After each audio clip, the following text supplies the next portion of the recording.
Yufullahu nafsan illa wus'aha laha ma kasabat wa 'alaiha maktasabat. Rabbana la tu'akhidna in nasina aw akhtana. Rabbana wa la tahmil 'alaina isran kama hamaltahu 'alal ladzina min qablina. Rabbana wa la tuhammilna ma la taqata lana bih wa'fu 'anna waghfir lana warhamna anta maulana fansurna 'alal qaumil kafirin. Sadaqallahul adzim. Terima kasih kepada Mas Hadid atas pembacaan tilawatil Qur'annya. Selanjutnya mari kita berdoa terlebih dahulu agar acara malam hari ini dapat berjalan dengan lancar dan mendapatkan keberkahan di dalamnya. Berdoa dimulai. Al-Fatihah.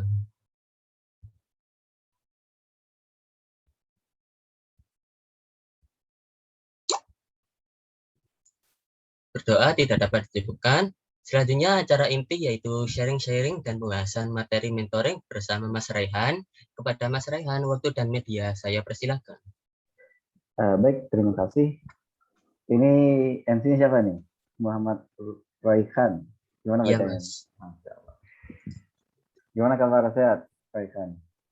Alhamdulillah, Mas. Oke, alhamdulillah. Baik, bismillah. Assalamualaikum warahmatullahi wabarakatuh. Waalaikumsalam warahmatullahi wabarakatuh. Waalaikumsalam warahmatullahi wabarakatuh. Waalaikumsalam warahmatullahi wabarakatuh. Alhamdulillah, segala puji bagi Allah Subhanahu wa taala. Nahmadu wa nasta'inuh. Aku memuji dan mohon ampun kepada Allah Subhanahu wa taala. Nastaghfiruh wa na'udzu billahi min syururi anfusina wa min sayyiati a'malina. May yahdihillahu, barang siapa yang Allah beri hidayah, wa may yudlil fala hadiyalah. Maka tak ada yang bisa menyesatkan dia. Wa may yudlil fala hadiyalah. Asyhadu an la ilaha illallah wa la syarikalah wa asyhadu anna Muhammadan abduhu wa rasuluh. Baik teman-teman yang dirahmati Allah SWT, pada malam hari ini kita kembali lagi bertemu ya di malam Jumat, malam Sabtu, malam Sabtu. Ya, kedepannya kita akan sedikit sharing-sharing terkait materi ketiga dari mentoring. Ada yang tahu teman-teman atau sudah baca materinya sebelumnya? Ini Mas Rekan gimana? Udah baca Mas?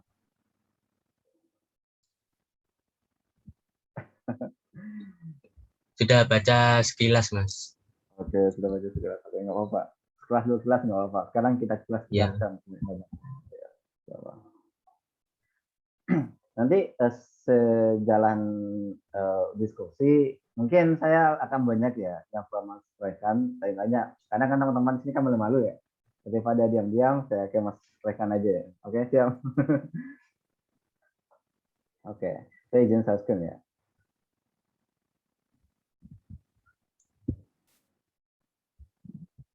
Oke, apakah sudah kelihatan ini?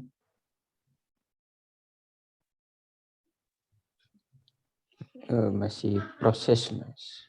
Nah, sudah, Mas. Oke.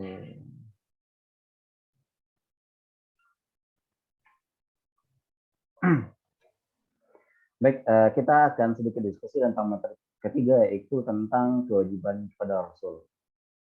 Saya yakin di sini teman-teman sudah, tentulah sudah pada dasarnya kita di sini semuanya sudah paham lah secara sekilas ya, karena ini materi yang kita ulang-ulang dari kecil ya. Dari kecil mungkin di TPA semua kan di sini, atau jangan-jangan dari lahir langsung bisa baca Quran kan, luar biasa sekali. Nah mungkin dari TPA udah belajar juga ngaji, ada juga kisah-kisah tentang Rasul gitu, bagaimana seorang Muslim pada Rasul. Kemudian di sekolah ada PAI, nggak tahu sih dulu waktu saya kecil ada PAI, nggak tahu sekarang ada atau enggak. Kemudian ada SD, ada SMP gitu, SMA juga. Nah, bahkan di Penspon teman-teman yang mungkin sudah tahun ketiga sekarang, angkatan 19 atau tahun kedua, angkatan 2020, tentu udah ada juga ya pelajaran agama Islam gitu. Jadi pada dasarnya kita semua insya Allah sudah paham semua di sini. Nah, tapi kita akan sedikit mengulang lagi ingatan-ingatan yang mungkin agak terlupakan. Karena manusia itu pelupa. Jangankan sekarang, kemarin aja kita sering lupa ya. Nah, sekarang kita coba mengingat kembali apa yang pernah kita ketahui dan kita gali-gali terus. Nah, di sini ada 6 poin bahasan tentang kewajiban pada Rasul itu. Yang pertama tentulah kita sebagai seorang Muslim, ya apa sih dalilnya? Kenapa sih kita harus beriman kepada Rasul? Pertama. Yang kedua, pengertiannya apa? Yang ketiga, perbedaan antara Nabi dan Rasul. Ini ada perbedaan ternyata. Yang keempat, beriman kepada Rasul itu mencakup 4 hal. Yang kelima, contoh kewajiban kepada Rasul. Keenam, manfaat yang kita dapatkan ketika kita implementasikan kewajiban kepada Rasul itu dengan baik dan benar. Nah,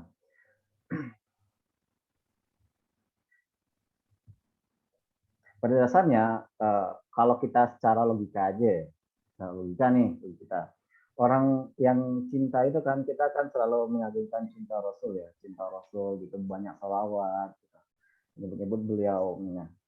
Pada dasarnya orang yang cinta itu sudah buktinya gitu. Mungkin teman-teman di sini yang mencintai seseorang gitu, mencintai orang tua misalnya gitu, pasti ada buktinya kan. Tak mungkin dia ngaku cinta orang tua tapi melawan orang tuanya kan aneh gitu.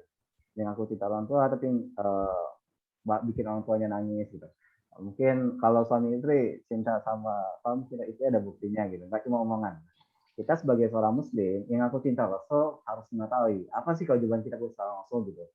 Siapa Rasul kita, pelajari sirahnya sebagainya. Nah itu jawaban sederhana tentang kenapa kita harus beriman kepada Rasul ya. Ternyata beriman kepada Rasul ini selain secara logika seperti bukti kecintaan, juga Allah sendiri yang memerintahkannya. Dalam Quran surah Al-Baqarah 245, teman-teman saya yakin hafal sekali ayat ini, sering diulang-ulang. Kullu amana billah wa malaikatihi wa kutubihi wa rasulih. Orang-orang beriman itu semuanya beriman kepada Allah, malaikatnya, kitab-kitabnya, dan rasul-rasulnya gitu. Jadi orang beriman itu beriman kepada Allah, malaikatnya, kitabnya, dan rasulnya. Ini kan sebenarnya intinya sih kan rukun iman ya. Ayo, botak orang kabur dari lampu-lampu.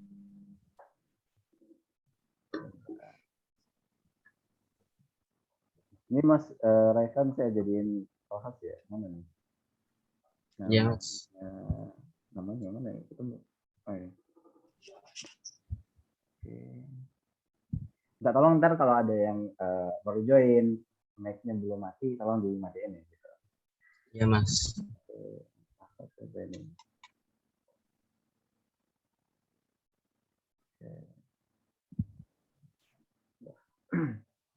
Next.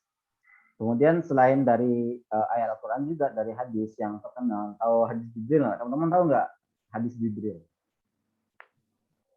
Hadis Jibril. Kalau teman-teman pernah membaca hadis Arba'in ini sangat-sangat sering menemukan ini. Hadis Jibril itu hadis.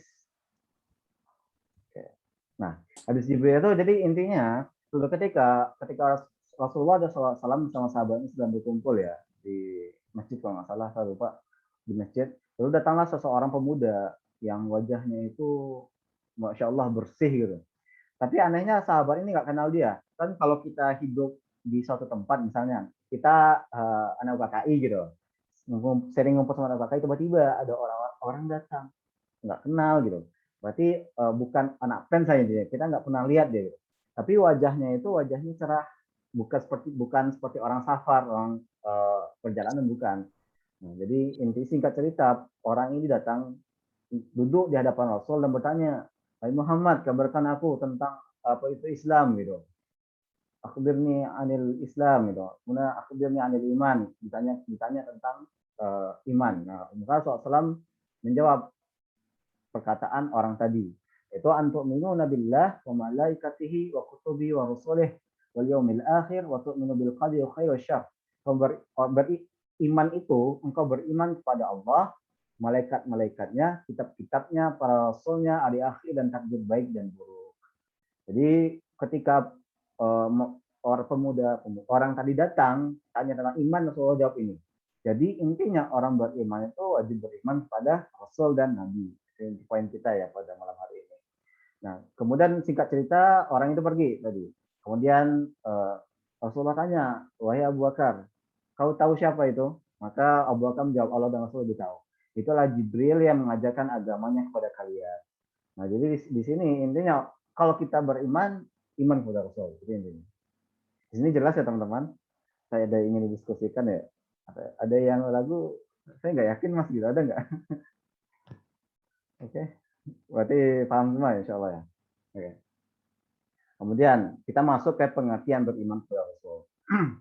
Nah, apa sih pengertian beriman kepada Rasul? Itu ternyata disebutkan oleh para ulama itu meyakini secara pasti bahwa Allah punya Rasul. Jadi kita yakin Allah itu punya seorang Rasul yang Allah pilih untuk menyampaikan risalahnya gitu. Jadi kalau Allah kita yakini ini pasti, nggak ragu-ragu ya, harus pasti. Kemudian dan para Rasul itu telah menyampaikan semua yang diturunkan Allah kepada manusia secara jelas dan tidak ada sedikit pun risalah yang diganti atau diubah dan disembunyikan. Jadi utusan tadi yang Allah turunkan dengan pasti itu menyampaikan semua yang Allah perintahkan. Nggak ada yang diubah, nggak ada yang disembunyikan, nggak ada yang diputar-balikan. Kan kalau sekarang orang suka memutar-balikan perkataan. Nah, Rasul ini enggak, yang Allah turunkan itu yang disampaikan. Jadi kayak yakini itu gitu. Nah, jadi kalau kita ngaku beriman harus meyakini itu. Nabi Muhammad itu utusan Allah. Nabi Muhammad itu menyampaikan apa yang Allah perintahkan dengan sempurna dan tidak ada yang disembunyikan oleh Nabi Muhammad dan tidak ada yang dipalsukan gitu. Istilah simpel seperti itu. Nah, di sini jelas ya teman-teman. Atau ada yang ingin diskusikan di poin kedua ini?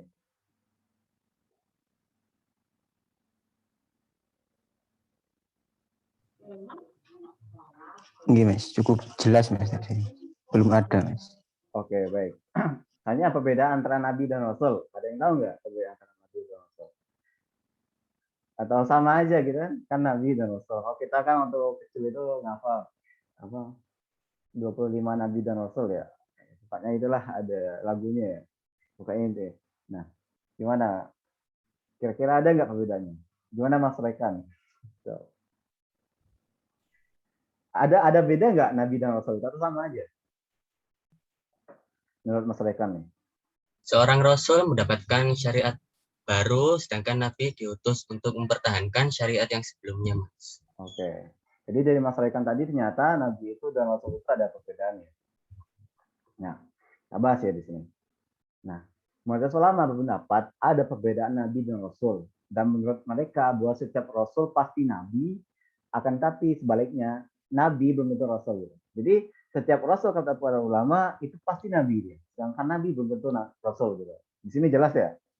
Nah, hal ini jelas banget Allah sampaikan dalam Quran surah Al-Hajj ayat 62. Wa ma arsalna min qablika min rasulin wala nabiyya. Dan kami tidak mengutus sebelum kamu, wahai Muhammad, Rasul pun dan tidak pula seorang nabi. Pokoknya ada lanjutannya itu gitu.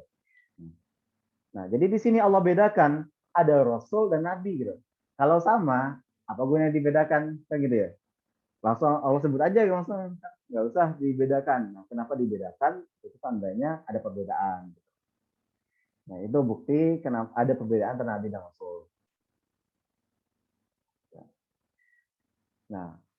Nah, ternyata apa sih bedanya gitu? Apa bedanya Nabi dan Rasul? Itu di sini mungkin para ulama itu terbagi 3 pendapat ya, beda Nabi dan Rasul. Kalau kita kan waktu kecil sering disebut bahwa beda Nabi dan Rasul itu Nabi itu diberi wahyu tidak wajib disampaikan ya, gitu ya. Sedangkan Rasul diberi wahyu wajib disampaikan. Itu sepakat semua kok waktu kecil ini tahunya? Atau ada ada notif? Oke, ya seperti itu. Nah, jadi ada 3 pendapat. Yang pertama, seperti yang tadi, itu dikeluarkan oleh Imam Al-Khattabi. Imam Al-Khattabi ini salah seorang ulama hadis. Ada Imam Qurtubi, ulama tafsir, Al-Hafiz Ibnu Hajar, ulama hadis juga, dan ulama fikih ya. Nah, jadi itu pendapat pertama. Pendapat kedua, para ulama mengatakan Nabi tadi diberikan syariat baru, dan Rasul hanya meneruskan, menyampaikan syariat dibawa oleh Rasul. Maaf, salah kebalik. Nabi tidak diberi syariat baru, sedangkan Rasul diberi syariat baru gitu. Jadi Nabi itu cuma menyampaikan syariat yang ada pada Rasul yang sudah ada sebelumnya gitu. Nah, ini dikeluarkan Imam Al-Badawi dan Az-Zamakhsyari. Nah, itu pendapat kedua. Nah, pendapat ketiga itu Nabi itu diutus. Nah, ini kan di sini Nabi tidak diutus kepada kaum yang menentang dan belum ada syariat sama sekali, sedangkan Rasul diutus kepada kaum yang menentang dan atau belum ada syariat sama sekali. Jadi intinya nih, Nabi itu tidak Allah utus. Jadi Nabi itu Allah utus gini, sebenarnya gini. Rasul itu Allah utus kepada kaum yang menentang syariat dan belum ada syariat sama sekali ketika itu. Contoh, siapa Rasul? Siapa? Tahu Rasul? Nabi Nuh, tahu kan?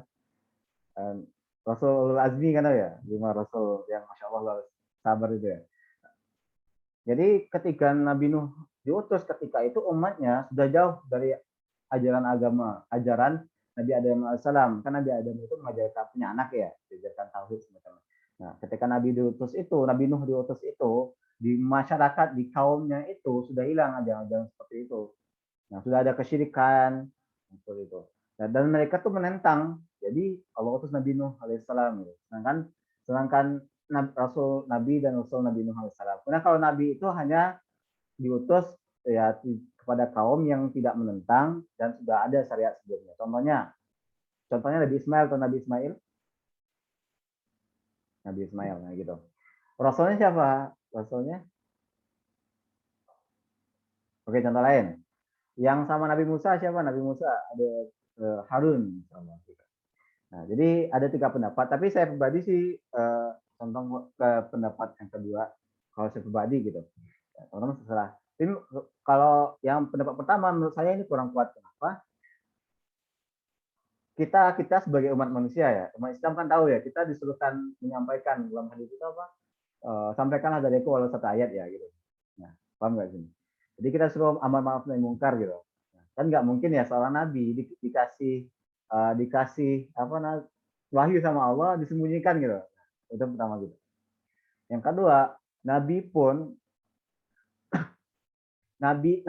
dalam hadis Bukhari bahwa nabi itu ada yang punya pengikut 1, pengikut 2, pengikut 5 sampai 10 gitu. Ada. Jadi dari situ makanya saya pribadi condong kepada pendapat kedua. Tadi pendapat ketiga ini dikeluarkan oleh Syekhul Islam Ibnu Taimiyah.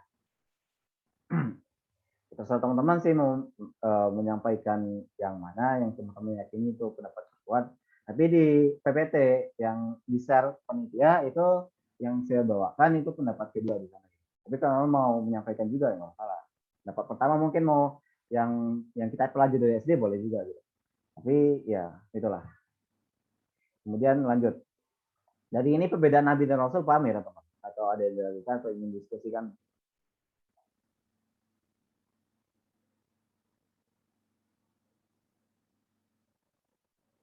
Gimana, jelas? Iya mas, belum ada jelas mas.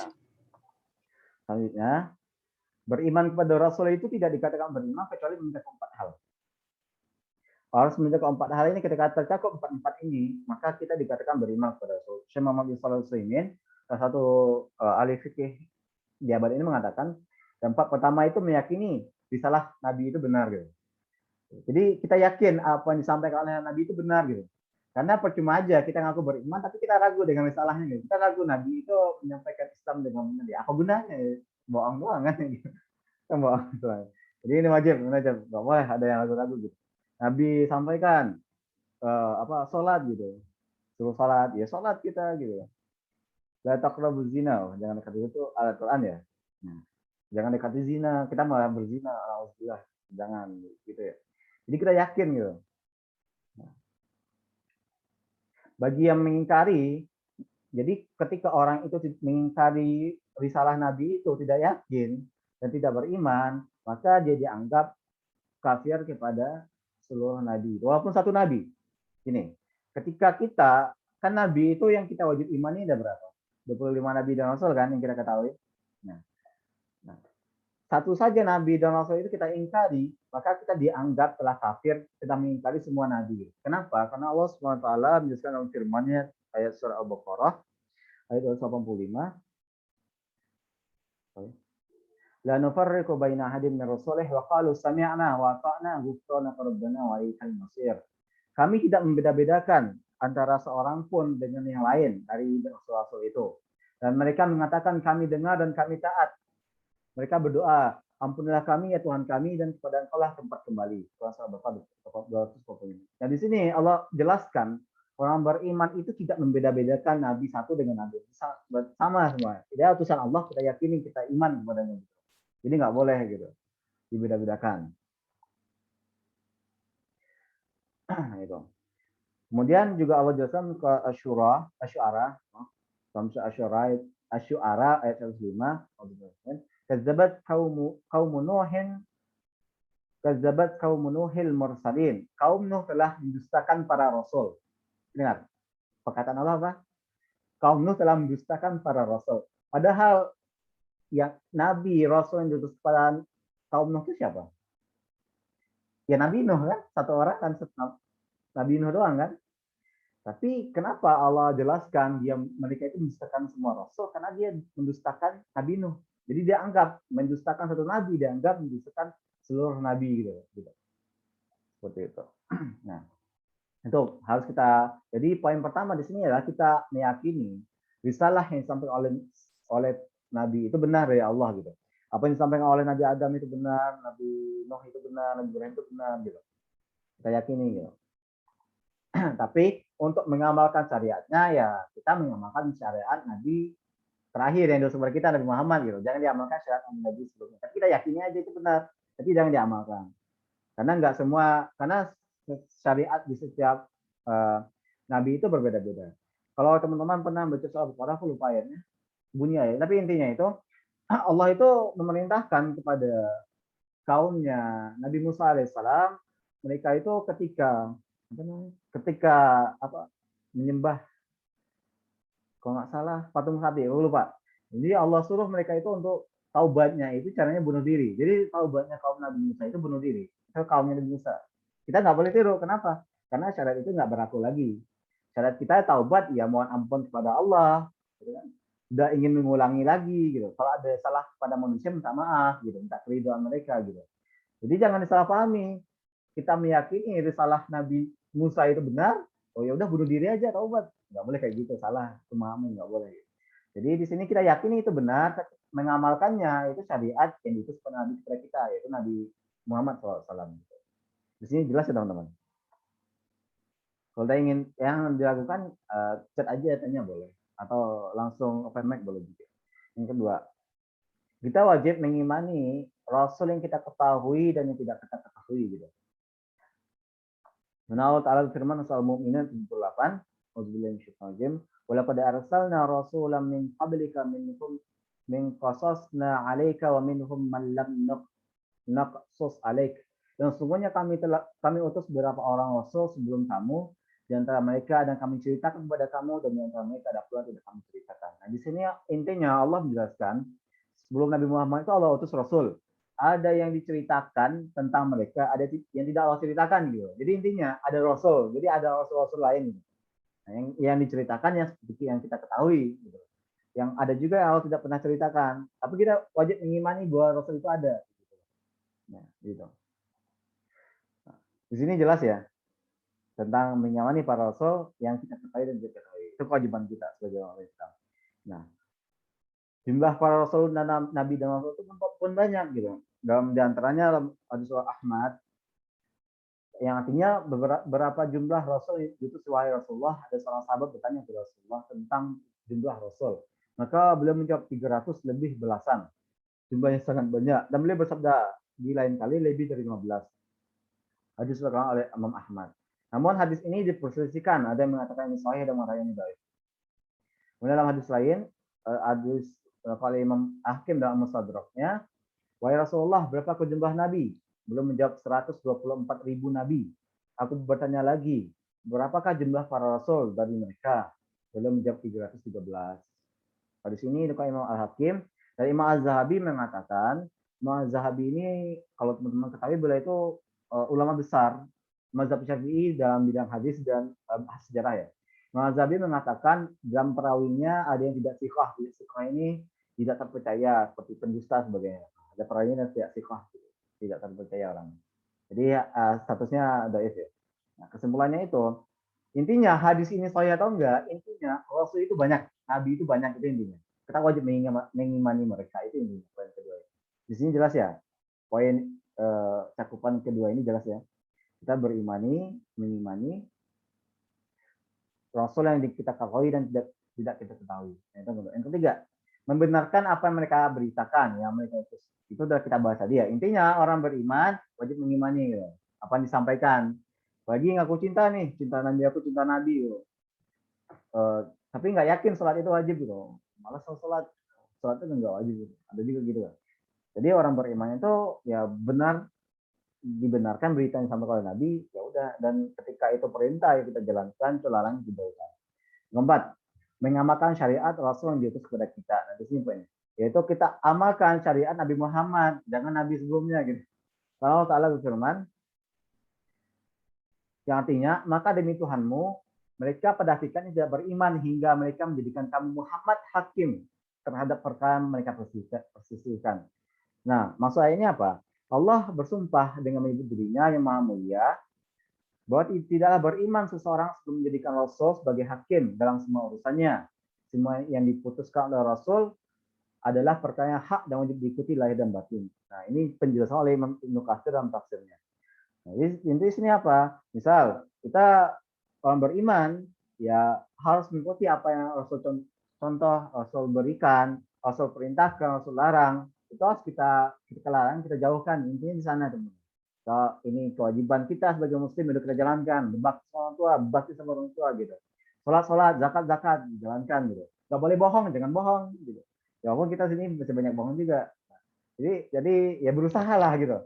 Yang aku cinta Rasul dia berusaha gitu. Jangan gunjing, nyatanya masih gunjing juga gitu. Nah, ayo mulai untuk tidak menghindari gunjing, mengurangi gitu. Saya sering gunjing nih, dikurangi sampai hilang gitu. Karena kan itu kan Rasul larang. Kita ngaku cinta Rasul, ya udah, gitu. Syariatnya seperti itu ya. Nah, gitu. Jangan ya pokoknya itulah intinya di sana. Poin ketiga jelas. Poin keempat jelas ya. Atau ada yang ragu atau didiskusikan? Nah, jadi orang itu tidak dikatakan beriman sampai keempat ini dia penuhi gitu. Yang pertama tadi, pertama itu dia yakin disampaikan Rasul itu benar, itu pasti. Karena kalau enggak, ya bohong doang.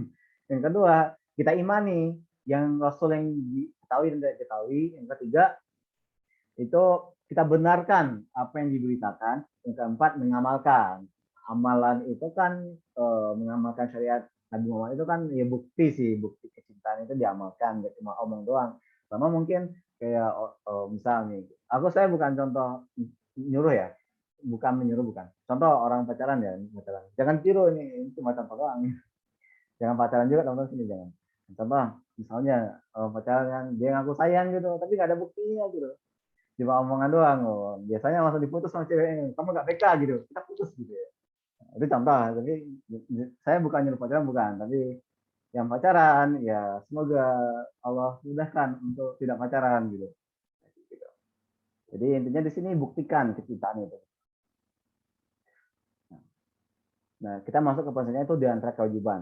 Setelah kita paham tentang beriman itu apa, kemudian cakupannya apa saja kita bisa dikatakan beriman, kita masuk ke kewajiban kita sebagai seorang umat muslim, sebagai seorang hamba tentang kewajiban kepada Rasul. Yang pertama kita wajib mengenal Rasulullah. Ini wajib nih. Yang aku cinta kan, ada nggak? Kita ambil contoh. Ada nggak seorang laki-laki suka sama cewek tapi nggak biasanya kan kepo-kepo tuh di kepoin sosmednya gitu kan, dicari tahu gitu, dicari tahu tentang profilnya, dicari tahu tentang apa lagi ya, tentang kelasnya mungkin kalau di sekolah dulu kan dari tahun kelasnya ada yang tiba-tiba datang depan kelasnya lihat gitu, ada pengalaman gitu. Ini cuma ya seperti itu. Jadi itu kan itu hanya seorang yang bahkan itu nggak boleh hubungan itu. Ya, apalagi ini Rasul loh, kita ngaku cinta tapi kita nggak kenal, kan aneh gitu. Nah, aneh. Nah, caranya bagaimana ya, kita pelajari, baca sejarahnya, mungkin banyak buku sirah gitu. Yang seperti sirah Nabawiyah kali ya Syekh Syafir Rahman, banyak sih buku-buku sirah bisa dipelajari itu semua. Sama kayak gitu. Yang pertama. Yang kedua, kita benarkan segala yang diberitakan serta mentaatinya. Nah, kita bahas tadi. Yang ketiga, meyakini bahwa Rasulullah itu Nabi Muhammad itu untuk semua makhluk, gitu. Nggak cuma untuk kita doang, gitu. Tapi untuk jin juga, gitu. Karena Allah SWT telah menjelaskan dalam surat Al-A'raf ayat 98, auzubillahi minasyaitonir rajim. Qul ya ayyuhan nas inni rasulullah ilaikum jami'a. Katakanlah hai manusia, sesungguhnya aku adalah utusan Allah kepada kalian semua gitu. Jadi Rasulullah jelaskan bahwa Rasulullah itu utusan Allah pada kalian semua. Kalian semua di sini siapa? Kata Imam Syaukani gitu. Imam Syaukani dalam Fathul Qadir, dalam tafsir beliau Fathul Qadir, maksudnya adalah yaitu bahwa Rasul itu diutus untuk seluruh umat manusia tanpa terkecuali. Mau dia orang pedalaman, mau dia orang kulit hitam, kulit putih, orang kota, orang desa, gitu. Orang kaya, orang miskin, semuanya di baik kutub utara, kutub selatan, gitu. Dimanapun ketika dia itu seorang manusia, maka dia itu nabinya yang Allah utus ya Nabi Muhammad SAW. Gitu. Dia wajib imani itu. Nah, tadi ada sedikit yang saya lupa sampaikan bahwa teman-teman tahu nggak kenapa di antara penyebab kenapa orang-orang Yahudi, orang Nasrani itu bagi umat Islam kita yakini mereka itu kafir. Ada yang tahu nggak alasannya? Selain atau banyak sih ayat-ayat yang tegas yang mengatakan mereka seperti dalam surat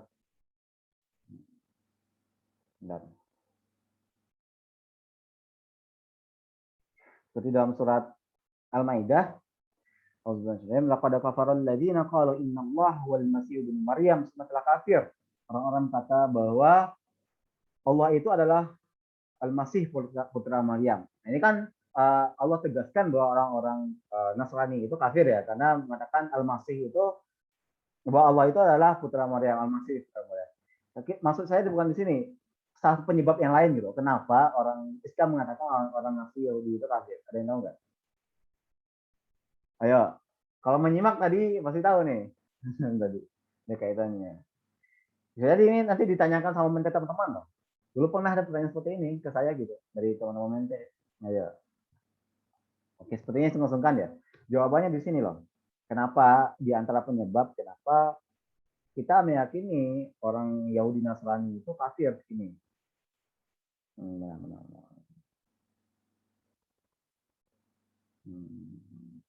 Yang dia tuh tadi.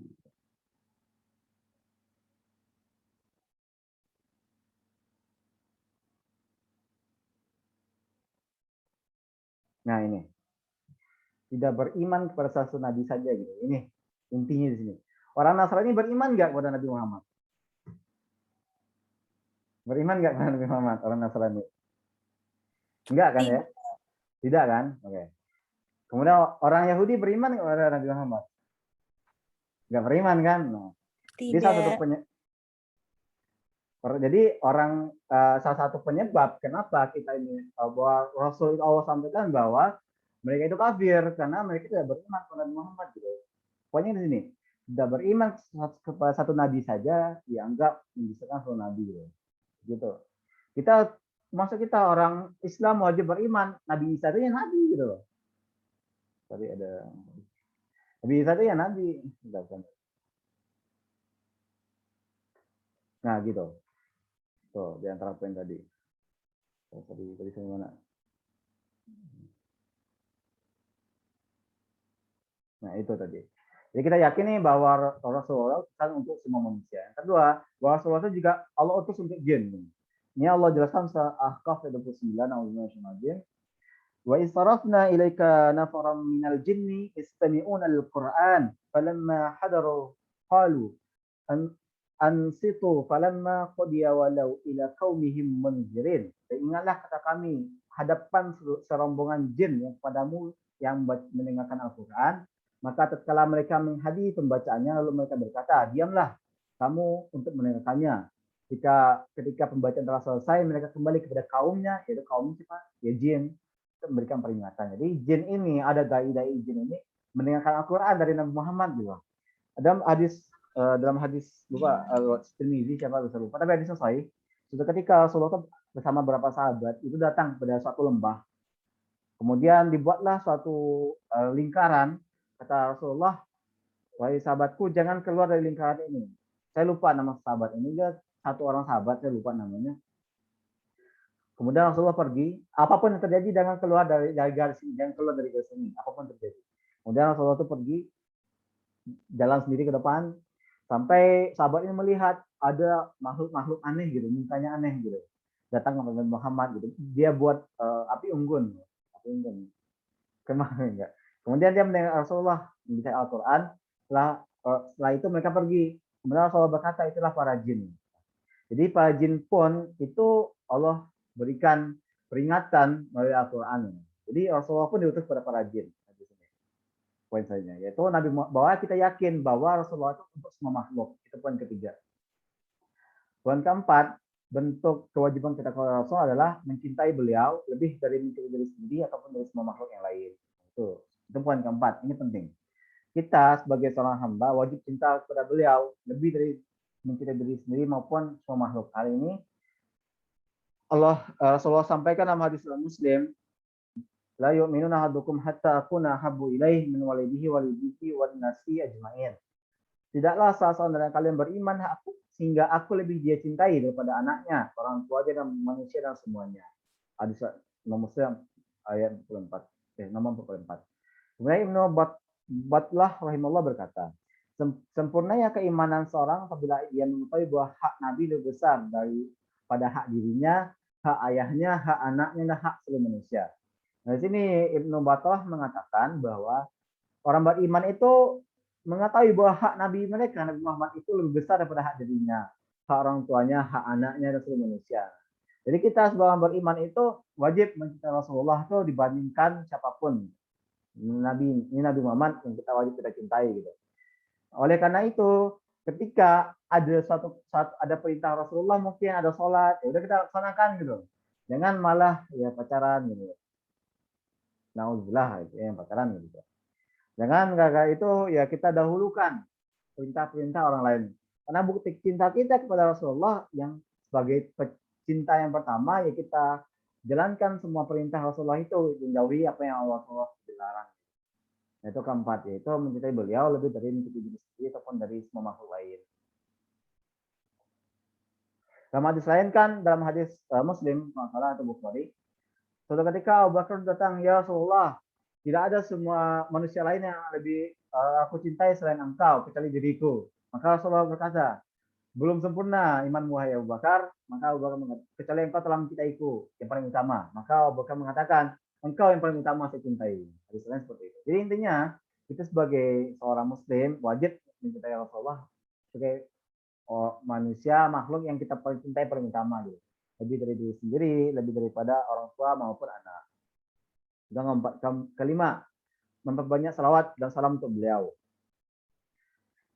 Allah dan malaikatnya pun bersalawat atau berdoa kepada Rasulullah SAW, maka kita jauh lebih pantas. Karena Allah Ta'ala berfirman dalam surat Al-Ahzab ayat 56, kita sama-sama sering dengar ya. Inna Allah wa malaikatuhu yusalluna ala nabi. Ya ayyuhalladzina amanu sallu alaihi wa sallimu taslima. Semuanya Allah dan malaikatnya bersalawat untuk Nabi. Hai orang beriman, bersalawatlah kamu untuk Nabi dan ucapkanlah salam kehormatan kepadanya. Dan di sini Allah jelaskan, Allah dan malaikat pun bersalawat pada Nabi. Itu Tuhan loh, Tuhan menciptakan kita bersalawat pada Nabi. Malaikatnya, makhluk tidak melakukan dosa, itu bersalawat pada Nabi. Maka kita sebagai seorang yang aku beriman, aku cinta, itu ya lebih pantas. Kita ini siapa loh, orang banyak dosa, masa sombong banget gitu nggak mau salat pada Nabi kan? Nah, itu, jadi kita orang beriman tuh wajib memperbanyak salat pada Nabi gitu. Itu yang kelima. Yang keenam, ini salah satu poin penting itu menghindari ghulu, berlebihan dalam memuji beliau. Jadi kan kita diminta untuk berselawat, tapi di sini kita juga diperintahkan untuk jangan berlebihan-lebihan gitu. Maksudnya gimana? Gini. Rasulullah itu mengingatkan umatnya agar tidak terjerumus pada ghulu, itu melampaui batas dalam memuji. Menyanjungnya tidak boleh berlebihan dalam memujinya, menyanjungnya dan menempatkan beliau lebih dari yang telah ditempatkan Allah. Jadi poinnya sini apa? Kita itu ya tempatkan puji beliau seperti mana Allah telah menempatkan beliau gitu. Gitu. Rasulullah SAW bersabda dalam hadis Ahmad yang disahihkan, dikatakan oleh Syekh Al-Nawawi bahwa hadisnya sahih berdasarkan syarat Muslim. Rasulullah bersabda, wahai manusia, bertakwalah kalian kepada Allah dan janganlah kalian tertipu dengan tipu daya syaitan. Saya Muhammad Nabi itu Muhammad bin Abdullah, hamba Allah. Ditegaskan ya, Nabi Muhammad itu hamba Allah dan Rasulnya. Demi Allah, saya tidak senang kalian mengangkatku lebih dari derajat yang telah Allah berikan kepadaku. Gitu. Di poin di sini apa? Kita puji beliau, kita sanjung beliau sebatas seorang hamba Allah gitu. Nggak boleh lebih dari sebatas hamba Allah gitu.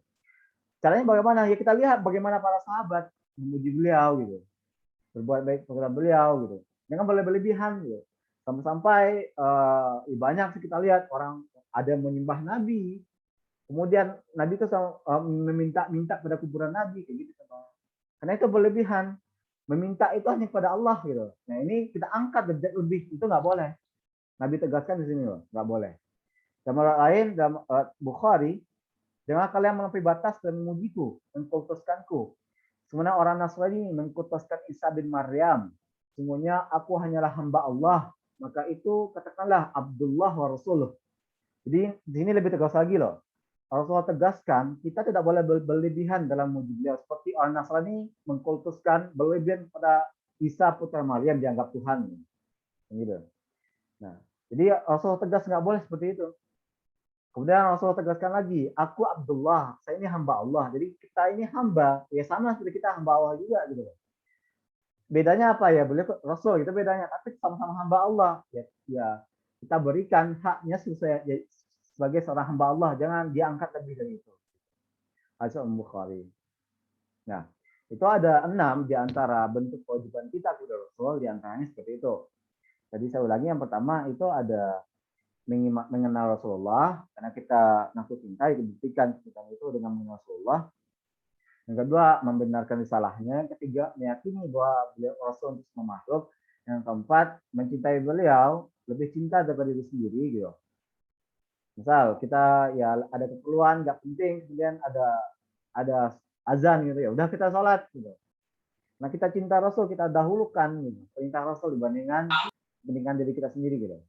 Nah yang kelima, mempunyai salawat. Yang keenam, jangan berlebihan, jangan berlebihan dalam memuji beliau.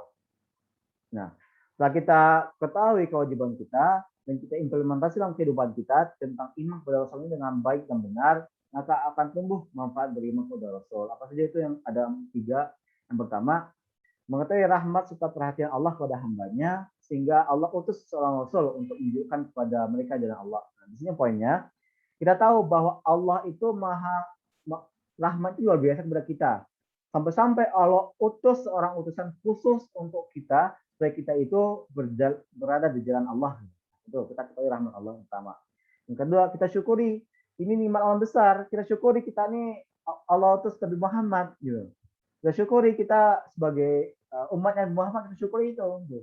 Patut bersyukur, kita bangga. Kita bangga gitu. Kita bangga sebagai seorang muslim, tampakkan kebanggaan kita sebagai seorang muslim. Bukti kesyukuran. Jangan-jangan kan banyak sekarang itu lagi viral. Kita itu selalu berbangga-bangga dengan budaya-budaya yang bukan dari Islam mungkin.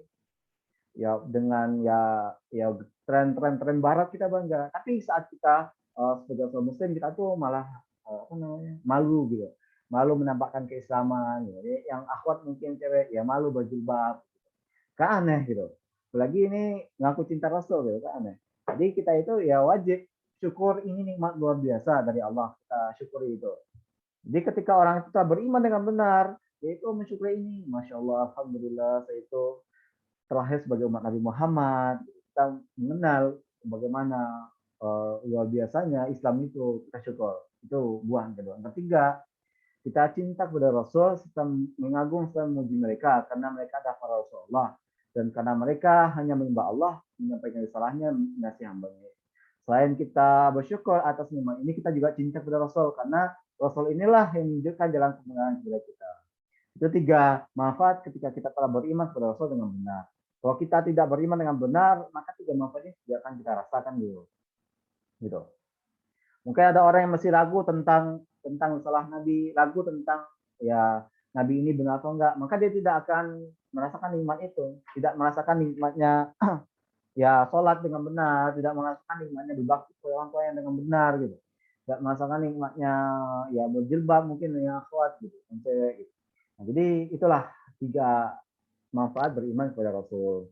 Nah, mungkin sekian materi dari kewajiban kepada Rasul, saya ini dari teman-teman ada yang diskusi atau ingin ditanyakan atau ingin disampaikan atau memperbaiki boleh. Silakan, wallahu alam, saya kembalikan ke MC. MC-nya mana? Halo MC.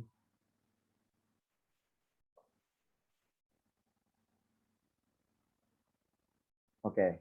MC-nya mungkin lagi ke belakang ya, cari. Ya Mas, Bang, mungkin bisa gimana? saya wakili dulu Mas. Oke, oke. Gimana teman-teman? Apa ada yang ingin diskusikan atau ingin ditanyakan boleh? Atau menyanggah boleh juga gitu. Ya monggo bagi Mas Ba atau teman-teman yang mau bertanya atau mungkin masih ada yang dibingungkan bisa langsung ditanyakan kepada Mas Raihan, monggo mungkin.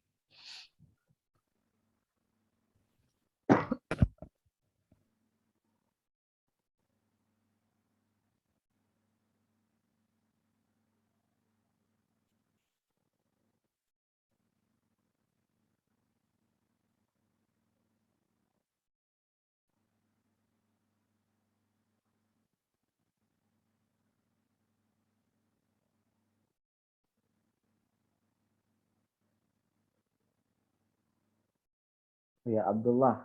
Ada Resan ini, Abdullah. Assalamualaikum. Waalaikumsalam. Izin bertanya Ustaz. Ustaz. Mas, jangan Ustadz, Mas. Iya Mas. Sebentar, kok lupa.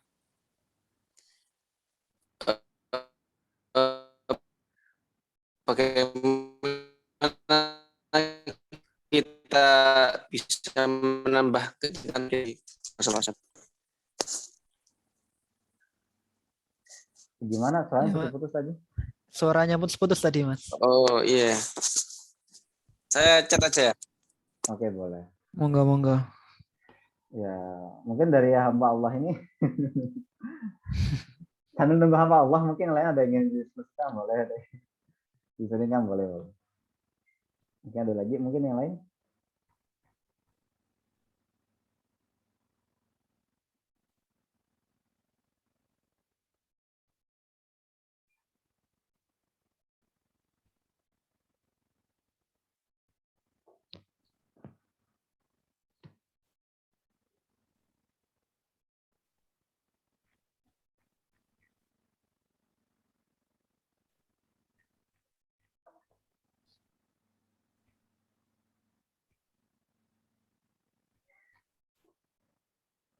Ini Mas, panggilnya siapa? Mas Hadid, Mas Malik. Siapa panggilannya? Saya lupa.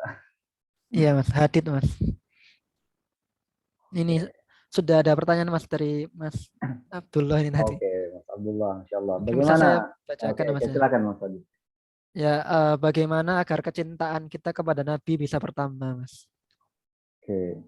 Menurut Mas Hadid gimana nih Mas Hadid? Menurut Mas Hadid nih. Mungkin ini Mas apa? Kalau saya mungkin dari kisah-kisah Rasul Mas, terus akhirnya bisa kita teladani sifat-sifatnya kayak gitu Mas. Masya Allah. Terus dari Mas Hadid tadi ini, yaitu dengan cara mempelajari kisah-kisah Rasul ya. Nah, Iya Mas. nah di sini mengenal Rasul. Makanya tadi saya katakan bahwa seorang Muslim itu ketika ngaku cinta Nabi, cobalah pelajari gitu sejarah Rasul, sejarah perjuangan Rasul. Bagaimana Rasul itu memperjuangkan gitu, sampai beliau itu rahimnya patah gitu, berdarah. Bahkan ketika beliau sholat di depan Ka'bah, dijatuhkan area-area onta gitu, kita sujud gitu. Nah, bagaimana perjuangan beliau untuk menegakkan Islam? Kita pelajari itu. Dan kita mempelajari itu, kita dalami bagaimana perjuangan beliau sangat luar biasa itu, maka nggak mungkin seorang Muslim itu nggak tumbuh kecintaannya gitu. Ini luar biasa perjuangannya. Jangankan itu, sederhana contohnya deh. Misal ada seorang Mas Abdullah Ikhwan ya, misalnya ada seorang akhwat gitu, memperjuangkan kamu dengan mungkin minta tolong dia datang jauh-jauh, mungkin jangan tari ini kita butuh apa dibantu. Itu nggak, aku yakin bahwa Ikhwan itu pasti ada perasaan tumbuh kepada si akhwat itu gitu. Itu bahwa perjuangan kecil banget gitu. Nah, dengan mempelajari sirah Rasul yang sangat luar biasa, maka pasti kecintaan itu akan tumbuh gitu loh. Dipelajari gitu. Makanya kan di sini saya sering, mohon maaf ya, sering bawakan tentang cinta ini contohnya kepada ikhwan akhwat ya, karena kita masih muda. Itu contoh yang simpel banget gitu loh. Ketika sebuah pengorbanan yang ditunjukkan kepada kita, pasti itu akan minimal kita itu ada rasa terima kasih minimal gitu ya. Kemudian ada rasa cinta kalau itu pada lawan jenis kayak gitu. Kamu kayak gitu. Nah itu baru entah siapa cewek nggak dikenal gitu loh. Nolong kita nggak dikenal. Ini Rasul gitu. Yang membawakan ajaran ini benar, yang membawa ajaran Islam, mengenalkan kita kepada Tuhan kita. Mustahil kita nggak cinta kalau tidak untuk lebih kisah ini. Makanya orang Muslim itu kesalahan kita kebanyakan umat Islam sekarang itu, pemuda sekarang itu nggak mau belajar sirah, jarang. Jadi ya wajar mereka itu kurang kecintaannya. Nah caranya itu ya tadi pelajari sirah beliau. Jadi beliau itu lahir dari kecil, bukan cara beliau berdakwah gitu. Berdakwah, kemudian saat Rasulullah itu diboikot gitu, nggak boleh berjual beli gitu, nggak boleh berjual beli, menahan lapar 3 hari nggak makan gitu. Kemudian tadi sampai berdarah-darah, hijrah ke Taif, di kampung halamannya diusir, hijrah ke Taif, harapannya bisa diterima orang sama orang Taif, malah dilempari pakai batu sampai betis beliau berdarah. Kemudian bahkan malaikat penjaga gunung pun datang, wahai Muhammad, jika engkau izinkan saya lempar balikkan gunung ke Taif gitu. Nah, bagaimana Rasulullah itu sabar mengatakan biarkan saja, mereka belum tahu gitu. Saya harap nanti ada keturunan mereka yang beriman. Buktinya ada, lahirlah banyak ulama-ulama dari sana gitu. Nah itu, bagaimana kesabaran beliau mendakwakan Islam itu? Coba anggap seperti nabi-nabi yang lain ya. Nabi-nabi yang lain itu ketika beliau berdakwah, kemudian terima dakwanya, kemudian beliau mereka nabi itu berdoa Allah turunkan azab gitu. Kita ambil contoh seperti nabi yang kaum Sodom itu, nabi apa? Nabi Lot ya, kan itu. Ya, yang LGBT kaumnya itu. Nah, kaumnya LGBT kan, digoda terus didakwakan nggak bisa gitu. Udah sabar nggak bisa, bertahun-tahun nggak bisa, nggak mempan. Akhirnya didoakan. Allah suruh Nabi Lot dan orang beriman keluar. Malam harinya Allah balikkan itu daerah Gunung Meletus, Allah balik kalau lempar meteor juga. Allah turun azab. Nabi Muhammad enggak, beliau itu sabar gitu. Beliau sabar, beliau berikan yang terbaik untuk umatnya, bahkan beliau sampai ya apa namanya berdoa ketika perang Badar sampai menangis angkat tangan. Ya Allah, menangkanlah perang ini, andaikan perang ini enggak menang, maka habislah gitu. Habislah Islam di muka bumi gitu. Bagaimana beliau itu mendakwakan Islam ini, menegakkan Islam, pelajari itu gitu. Saya yakin pasti ketika dia seorang muslim mempelajari itu dengan niat yang baik, pasti keimannya akan tumbuh gitu, kecintaan akan tumbuh. Makanya tadi jangankan itu, hal kecil aja, seorang cewek yang nggak dikenal aja berkorban untuk kita bisa jadi cinta gitu. Gitu. Moga sebaliknya ya. Apalagi ini kita kenal Rasul kita pelajari gitu Mas Abdullah. Jadi caranya mempelajari sirah beliau gitu. Gitu Mas Abdullah. Allah. Mungkin teman-teman ada yang ingin ditambahkan boleh. Kita dan keliru bisa juga meluruskan.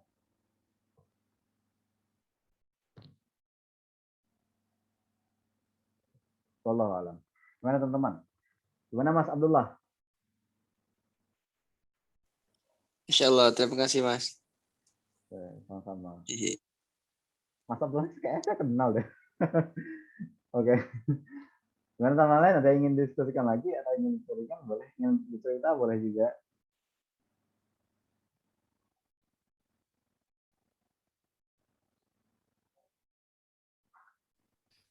Izin bertanya, Mas. Oke, Mas Adit. Gimana Mas Adit? Tadi kan bagaimana cara kita cinta kan dengan mengenalnya, Mas ya. Misal kan juga tadi di atas juga ada nama-nama nabi dan rasul yang tidak diceritakan kan, Mas. Nah, itu bagaimana cara kita mencintainya jika tidak ada cerita-ceritanya kayak gitu, Mas. Oke. Nah, itulah namanya rukun iman. Kita beriman rukun gini. Di materi aku lupa. Yang pertama nggak salah. Itu saya sempat menjelaskan bahwa ada perbedaan antara rukun Islam dan rukun iman ini. Ingat nggak? Rukun Islam itu amalan zahir ya, fisik ya. Salat, zakat, puasa, kan fisik semua ya gitu. Syahadat, ucapan lisan gitu. Sedangkan iman itu perkara-perkara gaib gitu. Nah, di situ bukti keimanan itu ya itu meyakini. Nah, untuk menguatkannya tadi makanya kita mempelajari sirah tadi kan, sirah Nabi Muhammad itu untuk menguatkannya kan. Nah, tapi kepada nabi-nabi yang nggak dipisahkan ya udah kita imani, tuntutannya seperti itu gitu. Kita ambil contoh, Allah itu hal gaib nggak gitu. Kan kita bahas kemana? Allah itu hal gaib kan? Kita nggak pernah lihat Allah gitu, tapi kita wajib imani, ya udah kita imani. Malaikat, ada pernah lihat malaikat nggak? Belum, Kita nggak Mas. pernah lihat malaikat. Nah, kita wajib imani. Rasul, saya katakan kemarin Rasul itu hal gaib juga. Anggap gitu. Ketika zaman para sahabat itu ada penyembelih kambing dan katakan itu Nabi, kan aneh gitu. Misal teman-teman di sini lagi di rumah, tiba-tiba ada orang nggak jelas, ya pengembala kambing, coba datang, saya Nabi gitu. Teman-teman beriman nggak sama dia? Nah itu aneh kan, hal gaib kan, kita nggak tahu. Wahyu itu kan kepada siapa ketika itu. Nah, hal gaib juga. Sekarang pun kan kita juga nggak ketemu sama Rasulullah. Makanya kita pelajari surah beliau, nah, sama. Kemudian dan seterusnya ya. Nah, jadi di sini kepada nabi yang nggak kita ketahui tidak dipisahkan, kisahnya ya udah kita imani saja. Karena itu tuntutan sebagai seorang yang muslim ya. Nah, masalahnya ngapain sih nyari-nyari kisah yang nggak ada? Yang ada aja kita nggak pelajari, kan aneh. Nah, ya udah pelajari dari yang ada dulu gitu. Nggak usah tanya-tanya yang lain dulu gitu. Pelajari kisah Rasulullah itu banyak banget gitu. Ada yang sudah pernah namatin buku sirah nggak? Satu buku aja, ada pernah nggak? Nah, saya dipelajari. Setelah itu ada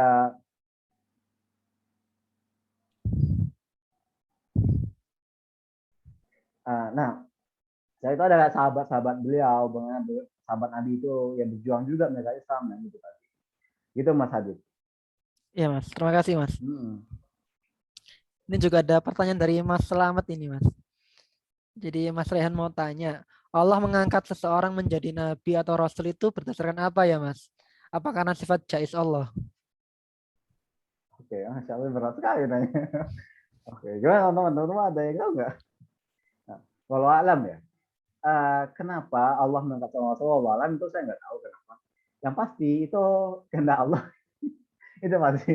Saya ini itu keputusan Allah. Nggak usah ditanya-tanyakan. Kenapa sih? Nggak usah. Menurut saya itu hal yang nggak perlu dipertanyakan ya kenapa. Karena itu yang tahu ya Allah gitu. Nah, kenapanya yang tahu itu Allah. Allah yang tahu kenapa Allah mewahyukan kepada Nabi Muhammad sebagai seorang nabi gitu. Allah alam saya nggak tahu tentang itu. Mungkin bisa tanya kayak Ustadz Imamul, mungkin lebih tahu. Saya nggak tahu Allah alam. Itu Mas Slamet.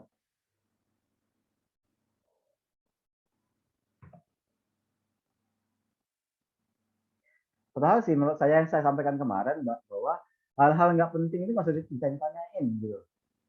Kayak kemarin kan siapa sih yang ciptain Allah? Itu sebenarnya nggak penting, nggak usah ditanya-tanyain gitu. Gunanya apa gitu?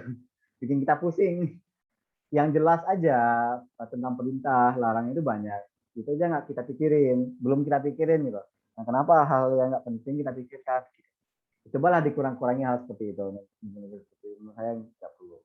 Gitu sih. Allah. Mana teman-teman lain? Ada ingin diskusikan lagi? Ingin sering-sering boleh.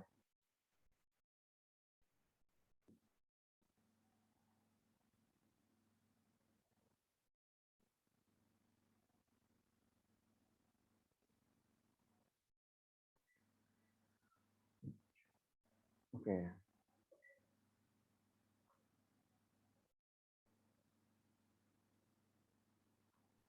Monggo Mas Mbak yang mungkin masih ada ditanyakan bisa langsung on mic atau lewat kolom chat.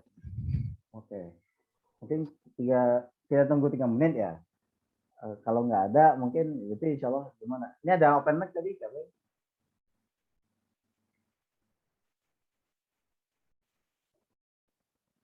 Tadi ada yang open mic. Siapa ya? Oke, nggak apa.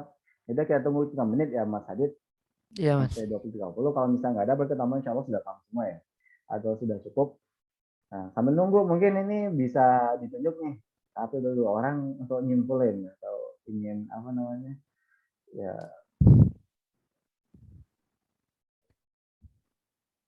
Itu sudah datang Mas Rehan MC-nya. Masya Allah Mas Rehan. Maaf Mas, ada tamu tadi. Masya Allah ya nggak apa-apa.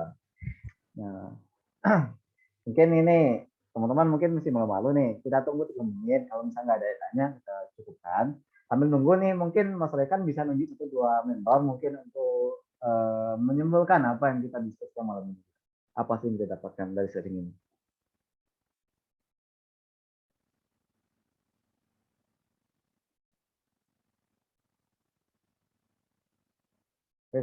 Mas Rekan, tunjuk aja 1-2 mentor. Mereka langsung kan nih kalau nggak ditunjuk. Nah, terserah ya, Mas. Ya, terserah aja. Oh, Pak.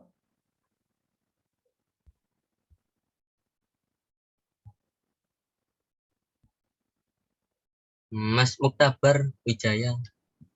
Ya, Mas Mustabar.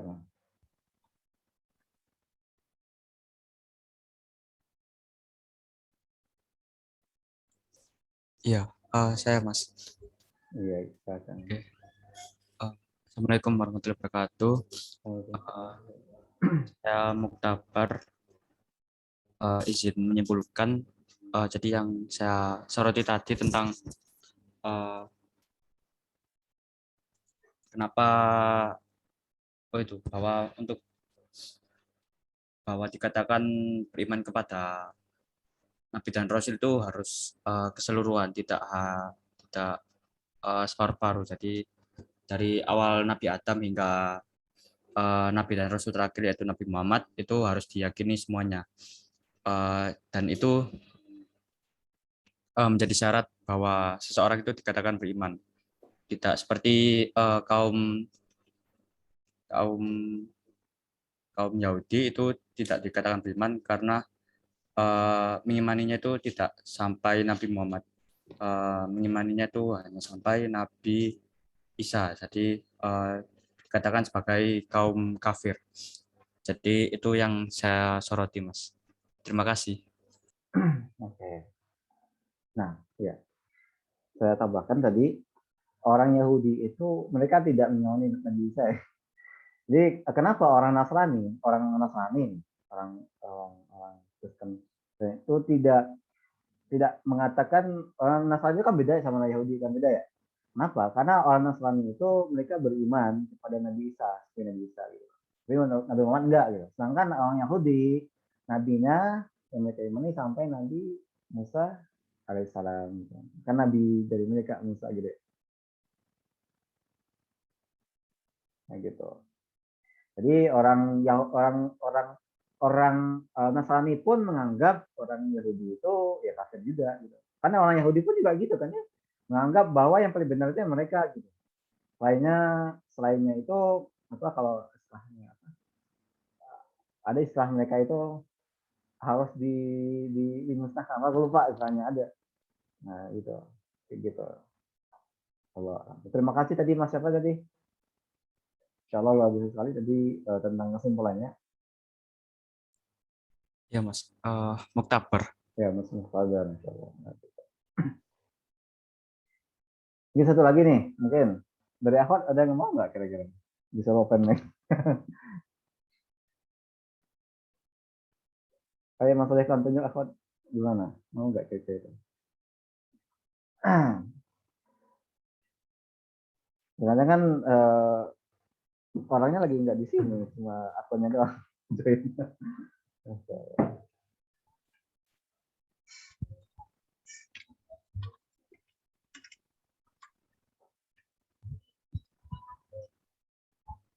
Nah, mungkin Mbak Zulfiana mungkin. Zulfia. Iya.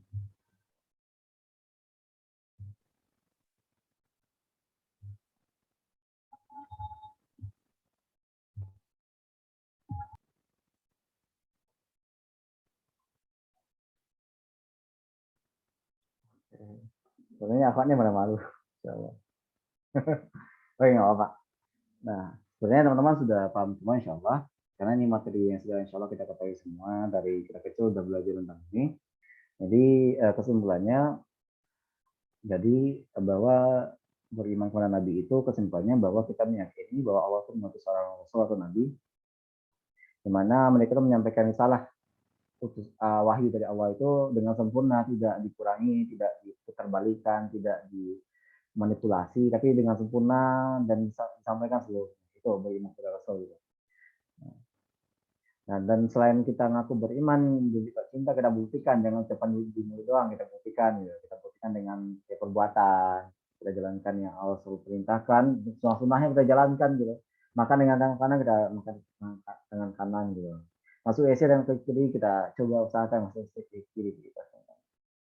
Nah, ya mungkin sekian yang kita diskusikan, semoga bermanfaat, terutama bagi saya menyampaikan. Terima kasih. Jika ada yang benar, Tuhan ya Allah SWT, yang salah juga kekurangan pribadi, mohon dimaafkan. Tetap semangat, sampaikan kita berikan yang terbaik untuk mentor-mentor kita, supaya mereka punya bekal untuk berjuang di kampus perjuangan dengan benar, enggak nyasar. Insya Allah, ya saya kembalikan ke pembawa acara kita, Mas Raifon. Assalamualaikum warahmatullahi wabarakatuh. Waalaikumsalam warahmatullahi wabarakatuh. Terima kasih kepada Mas Raihan atas materi yang telah diberikan. Terakhir dari saya mewakili seluruh panitia mengucapkan terima kasih dan mohon maaf sebesar-besarnya jika dalam serangkaian pelaksanaan acara ini terdapat salah kata dan perbuatan. Marilah kita tutup acara ini dengan doa kafaratul majelis. Subhanakallahumma wa bihamdika asyhadu an la ilaha illa anta astaghfiruka wa atubu ilaik. Sekian dari saya, semoga ilmu yang didapatkan membawa keberkahan pada kita semua. Wassalamualaikum warahmatullahi wabarakatuh. Assalamualaikum warahmatullahi wabarakatuh. Waalaikumsalam warahmatullahi wabarakatuh. Waalaikumsalam warahmatullahi wabarakatuh.